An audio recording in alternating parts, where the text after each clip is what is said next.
പ്രേമസ്വരൂപികളും ആത്മസ്വരൂപികളായിരിക്കുന്ന എല്ലാവർക്കും നമസ്കാരം.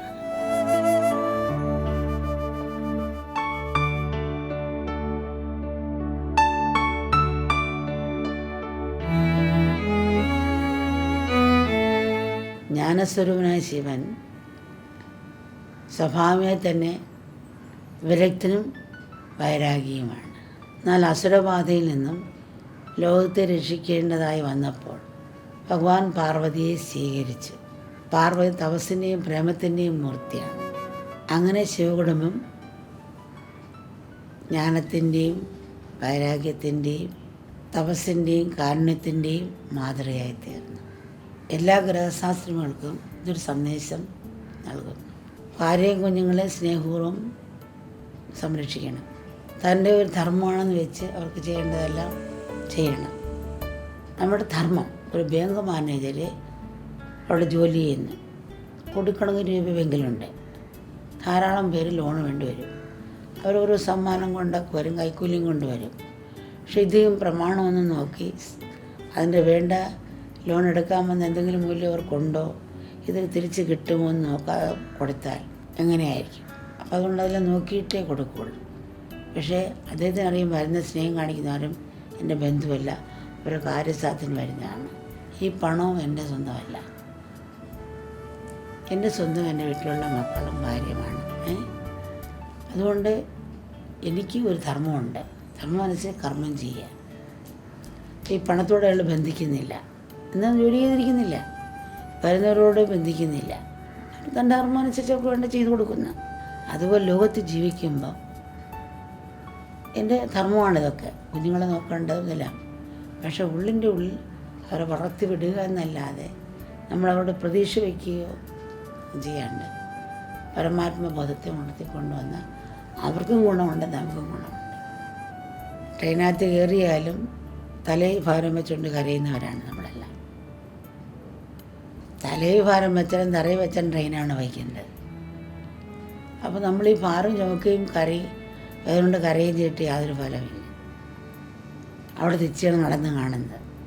നമ്മളെ ധർമ്മം അനുസരിച്ച് നമ്മളെ താഴ്ത്തി വയ്ക്കുക, സമൃദ്ധിക്ക് സമർപ്പിക്കുക, അത് ചെയ്യാൻ പറ്റുന്നത് ചെയ്യുക.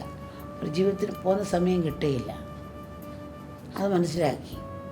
ലോകത്തിൽ വിജയിച്ചവർക്കും എല്ലാവർക്കും 24 മണിക്കൂറുണ്ടായിട്ടുള്ളൂ.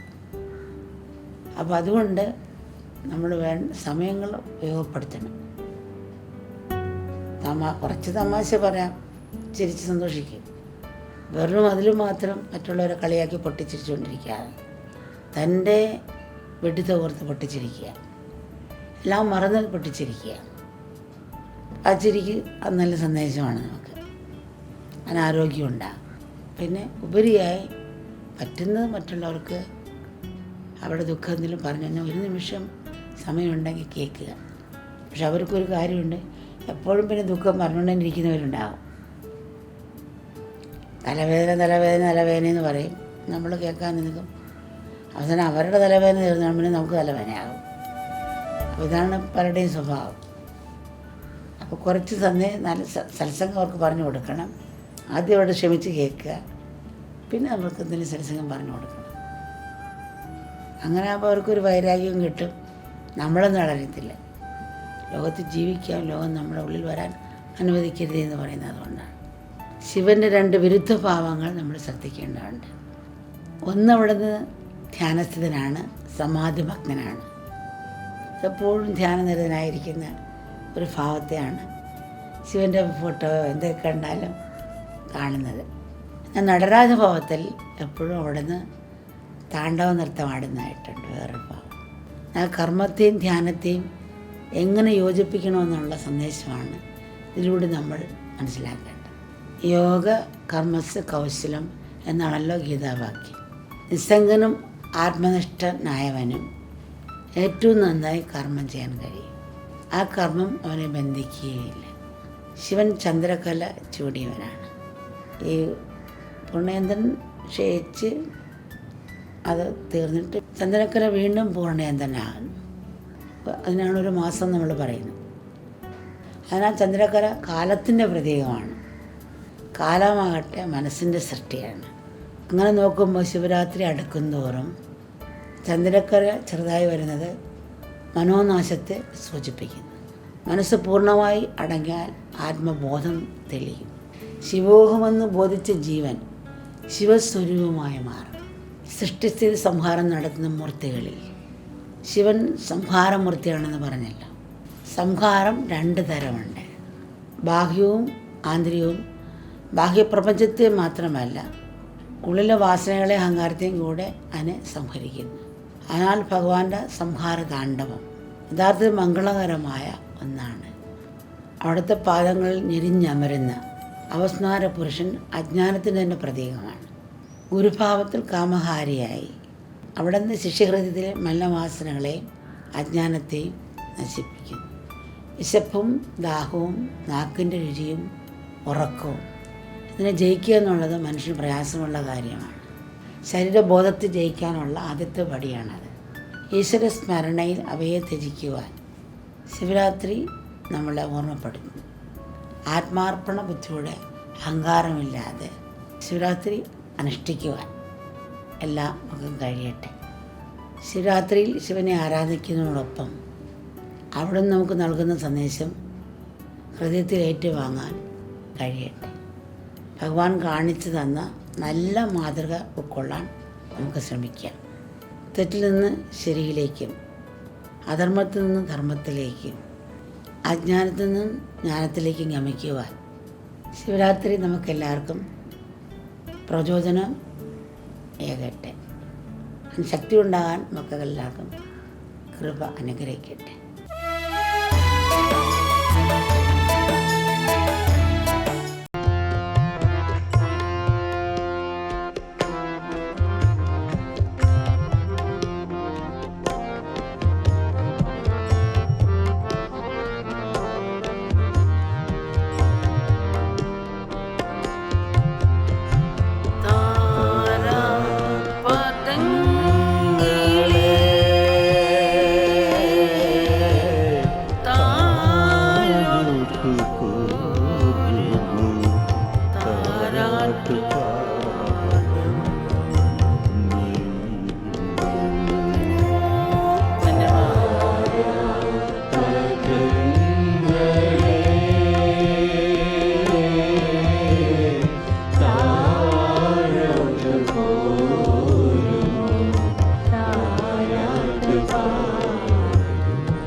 കരകാണാത്തൊരു കരുണ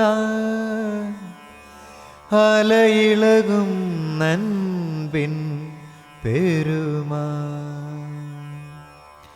നിലയറിയാത്ത നേതാന്ത നിയോഗം നിലയറിയാത്ത നേതാന്ത നിയോഗം അറിയുകയൻ ഗുരുവേ.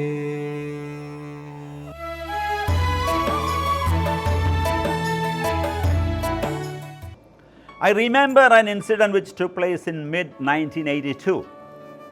The ashram was still small, consisting of a few huts. Along with spiritual practices, we also had various other sevas entrusted to us, selfless actions entrusted to us. And one of my sevas was to feed the ashram cows 3 times a day. One day I overslept and forgot to feed the cattle in the morning. Amma was very upset when she came to know of this and said that she was not going to eat anything that entire day. She said Shraddha is most important in spiritual life. Every word a seeker utters, every single act he or she performs should be treated as sadhana, spiritual practice, an offering to God. And the purpose of sadhana is to increase our awareness level, thereby expanding our love and compassion. These poor things are incapable of expressing their anger and thirst. And if you don't understand that, then better I suffer than letting you incur the karma. And this was what Amma said. These poor things are incapable of expressing their hunger and thirst. And if you don't understand that, then better I suffer than letting you incur the karma. After this incident, Amma even stopped speaking to me. She totally ignored me for several days. Though Amma has pointed out similar mistakes in the past, I wasn't able to correct myself. And this thought, and the thought that Amma was not going to talk to me, made me feel miserable. At that point, my mind was trembling. My mind was trembling with sadness, despair, and shame. In the spur of that moment, I hastily went up to my hut, put on my shirt, took my small cloth bag, and walked out, thinking of spending a few days in isolation and solitude. At that very moment, I saw Amma coming towards me. She was almost running towards me. Inside of me, I thought, oh, how sweet. Amma is going to come and hug me, kiss on both my cheeks and say, my darling son, don't be sad. I am after all your mother. This used to be the usual aftermath after such a shock treatment. However, the Guru, God, is like the universe. The Guru or God is the universe. And she is beyond our expectations and may not necessarily fulfill our anticipations. This is one way of teaching Shraddha. Shraddha means faith plus love. Faith plus love is equal to Shraddha. Now Amma was a few yards away from me. She came closer. Suddenly I realized that she wasn't going to be compassionate this time. All of a sudden, in a split second, Amma caught to my shirt and tore it from neck down. From a normal point of view, this is not a pleasant scenario. In that mental state, in that emotional state, this could have pushed me into deeper sadness. I looked at Amma's face. Of course, outwardly she seemed furious. But when I looked deeper into her eyes, I could see the love and compassion hiding behind. And the transformation I felt was immediate, instantaneously. The guilt, the sadness, the shame, the burden, the tightness, and all the negative feelings just melted like ice melting in the sun's rays. And I just burst into laughter, a big joyful belly laugh. I retraced my steps back into the hut. I sat down. I felt so happy, so peaceful, as light as a flower. And in that peaceful state, I effortlessly glided into meditation. In 10 minutes, I could hear Amma's voice calling, "Son." I opened my eyes and saw Amma standing in front of me with a beaming smile. She caressed my hair and said, "Don't feel sad or bad." Amma wasn't angry. Whatever Amma does is only for her children's spiritual upliftment. I responded to Amma, "Amma, I knew you weren't angry. I could see the compassion in your eyes. Just as all our thoughts and actions are rooted in ego, all that you say and do are only out of your love and compassion. We should develop proper discernment to see that." Let me recall Amma's words here. A burned rope looks like a rope, but it is charred and will crumble when touched. So it is not real. Likewise, the emotions expressed by a self-realized spiritual master are to discipline the disciples, but are not real. they are not identified with them. We should take such moments as the Guru or God shining a flashlight on our ego. All the struggles we go through are only because of the ego. Nothing else but ego. And once we develop the inner capacity to disobey the head and obey the heart, all struggles end and love emerges.